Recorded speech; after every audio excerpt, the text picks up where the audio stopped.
بسم اللہ الرحمن الرحیم۔ السلام علیکم ناظرین، نقطہ میں خوش آمدید۔ سلطان محمود غزنوی کے دربار میں بڑے بڑے غوث اور وقت کے اولیاء بیٹھے ہوئے تھے، ہزاروں کا مجمع تھا۔ سلطان نے سب کو مخاطب کر کے کہا کہ آپ میں سے کون ہے جو مجھے حضرت خضر علیہ السلام کی زیارت کروا سکتا ہے؟ سب خاموش رہے۔ ایک غریب دیہاتی کھڑا ہو گیا۔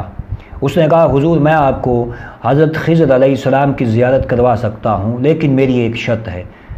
سلطان نے کہا، بولو۔ اس نے کہا کہ حضور اس کے لیے 6 ماہ دریا کنارے چلہ کاٹنا ہوگا، اور چونکہ میں ایک غریب دیہاتی ہوں، ایک مزدور ہوں، آپ میرے گھر کا خرچہ اٹھائیں، میں آپ کو سیدنا خضر علیہ السلام کی زیارت کرواتا ہوں۔ ویڈیو شروع کرنے سے پہلے میں اپنے نئے سبسکرائبرز کو خوش آمدید کہتا ہوں۔ اللہ رب العزت ہمارا یہ محبت والا رشتہ قائم و دائم رکھے، اور نئے ناظرین ہمارا یہ چینل سبسکرائب کر لیں تاکہ ہماری نئی آنے والی ویڈیوز آپ کو بآسانی موصول ہوتی رہیں۔ سلطان محمود غزنوی نے یہ شرط منظور کر لی۔ اس شخص کو چلہ کاٹنے کے لیے بھیج دیا جاتا ہے۔ اب اس کے گھر کا خرچہ سلطان کے ذمہ تھا۔ 6 ماہ گزرنے کے بعد اس شخص کو دربار میں حاضر کیا گیا، تو جب سلطان نے حضرت خضر علیہ السلام کی زیارت کا مطالبہ کیا تو اس نے کہا کہ حضور کچھ وظائف الٹے ہو گئے، اب 6 ماہ مزید لگیں گے۔ مزید 6 ماہ گزرنے کے بعد جب دوبارہ دربار لگایا گیا، ہزاروں افراد شریک ہوئے، اولیاء بیٹھے ہوئے تھے اور بڑے نیک اور برگزیدہ بندے بیٹھے ہوئے تھے۔ اب سلطان نے جب دوبارہ مطالبہ کیا تو اس شخص نے کہا کہ حضور کہاں مجھ جیسا غریب اور گناہ گار، اور کہاں اللہ کے برگزیدہ نبی حضرت خضر علیہ السلام؟ میں نے آپ سے جھوٹ بولا تھا، میں ایک غریب ہوں، میرے گھر کا خرچہ پورا نہیں ہوتا تھا، تو میں یہ سب کچھ کرنے پہ مجبور ہو گیا تھا۔ سلطان محمود غزنوی نے اپنے ایک وزیر کو کھڑا کیا، اسے کہا کہ اس شخص کے ساتھ کیا معاملہ کیا جائے۔ اس وزیر نے کہا، حضور اس نے بادشاہ سلامت سے جھوٹ بولا ہے، اس کا گلا کاٹ دیا جائے۔ اس محفل میں، اس دربار میں ایک نورانی چہرے والے بزرگ بیٹھے ہوئے تھے۔ انہوں نے کہا کہ بادشاہ سلامت، یہ وزیر بالکل ٹھیک کہہ رہا ہے۔ سلطان نے دوسرے وزیر کو کھڑا کیا۔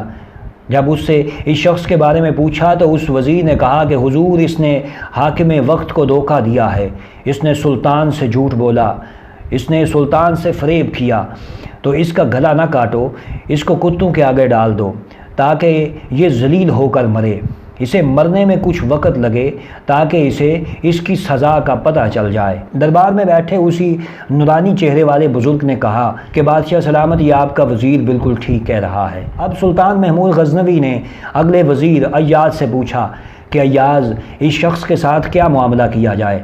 اس نے کہا، حضور آپ کی بادشاہی سے ایک غریب کا چولہا جلتا رہا ہے، ایک غریب کے بچے پلتے رہے ہیں، آپ کے خزانے میں کوئی کمی نہیں آئی، اور نہ ہی اس شخص کے جھوٹ سے آپ کی شان میں فرق پڑا ہے، میری مانو تو اس شخص کو معاف کر دو۔ سلطان محمود غزنوی نے اس نورانی چہرے والی شخصیت کو مخاطب کیا اور کہا کہ آپ نے ہر وزیر کے فیصلے پر یہی کہا کہ یہ ٹھیک کہہ رہا ہے، یہ بات مجھے سمجھائی جائے۔ وہ بزرگ بولے کہ بادشاہ سلامت، آپ کے پہلے وزیر نے جو کہا کہ اس دیہاتی کا گلا کاٹ دیا جائے تو وہ ٹھیک کہہ رہا تھا، کیونکہ وہ ایک کسائی ہے اور کسائی کا کام ہی گلے کاٹنا ہے۔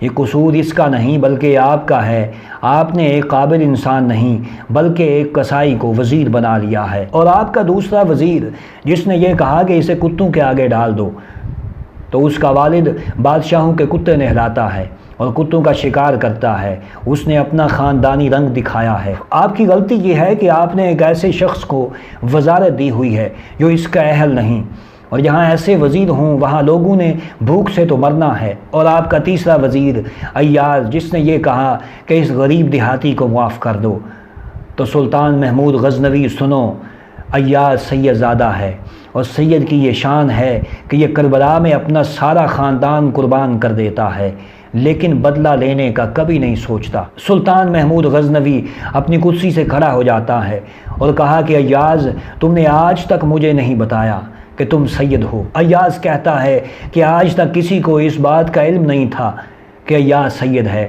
لیکن آج اس بزرگ نے میرا راز کھولا ہے، تو میں بھی اس بزرگ کا ایک راز کھولتا ہوں۔ ایاز نے اپنے دونوں ہاتھ بلند کیے اور کہا کہ سنو اے بادشاہ سلامت، سنو اے درباریوں، یہ بابا کوئی عام ہستی نہیں، یہی خضر علیہ السلام ہیں۔